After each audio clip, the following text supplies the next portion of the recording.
Hello learners, welcome to my channel.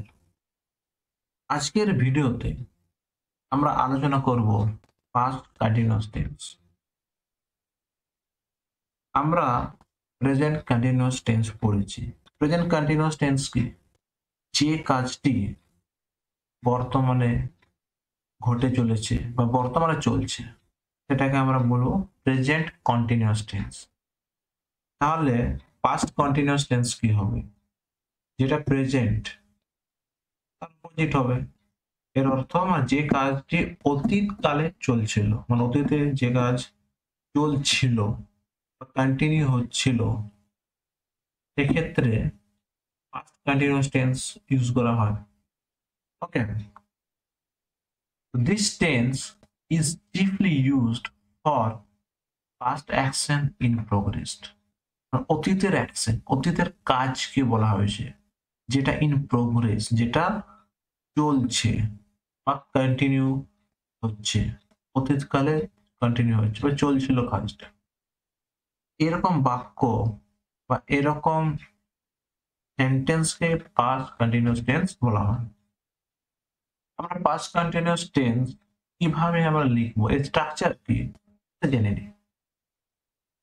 প্রথমে subject হবে, তারপরে ওয়াজ এবং ওয়্যার ব্যবহার করতে হবে।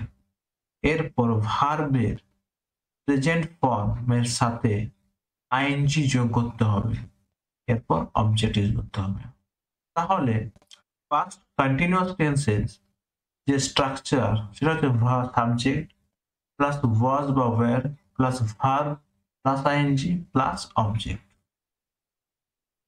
ওকে, এরপর আমরা জেনে নেব ওয়াজ এবং ওয়্যার এগুলো কোথায় কোথায় ইউজ করতে হবে। ওকে, সাবজেক্ট বা কর্তা যদি সিঙ্গুলার হয় বা একবচন হয়, ঠিক আছে, সেক্ষেত্রে ওয়াজ ইউজ করতে হবে।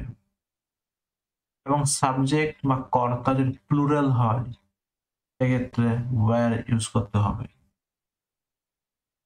কিন্তু ইউ হচ্ছে সেকেন্ড পারসন, এক্ষেত্রে সর্বদা বা সবসময় ওয়্যার ইউজ করতে হবে। আমরা কিছু এক্সাম্পল দেখে নিই এবার।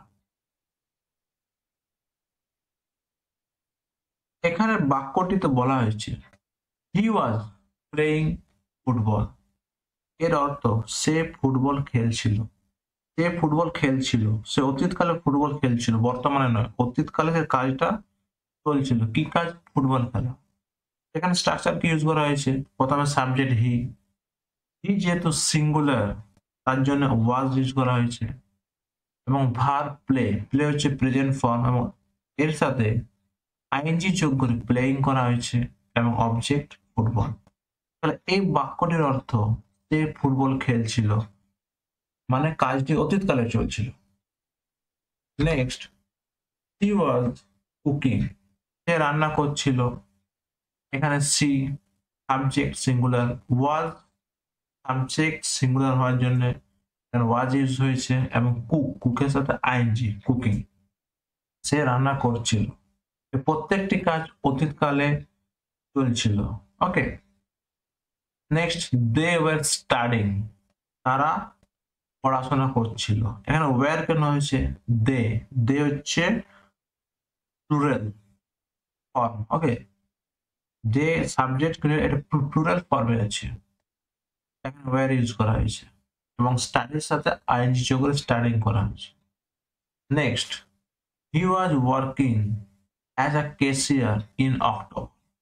সে অক্টোবর মাসে ক্যাশিয়ার হিসেবে কাজ করছিল। এখানে হি ওয়াজ ওয়ার্কিং, এখানে ওয়াজ এবং ওয়ার্কের সাথে আইএনজি, এই দুটো জিনিস দেখে আমরা বুঝতে পারবো যে বাক্যটি পাস্ট কন্টিনিউয়াস টেন্সে আছে।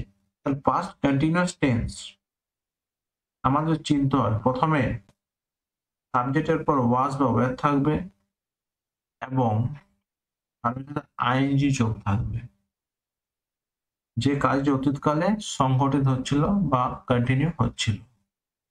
তাহলে আপনারা বুঝতে পেরেছেন পাস্ট কন্টিনিউয়াস টেন্স কি, এবং আপনাদের পাস্ট কন্টিনিউয়াস টেন্স আর কোনো কনফিউশন থাকবে না। যদি ভিডিওটি ভালো লেগে থাকে তাহলে অবশ্যই সাবস্ক্রাইব করবেন পরবর্তী ইনফরমেটিভ ভিডিও পাওয়ার জন্য। Thank you.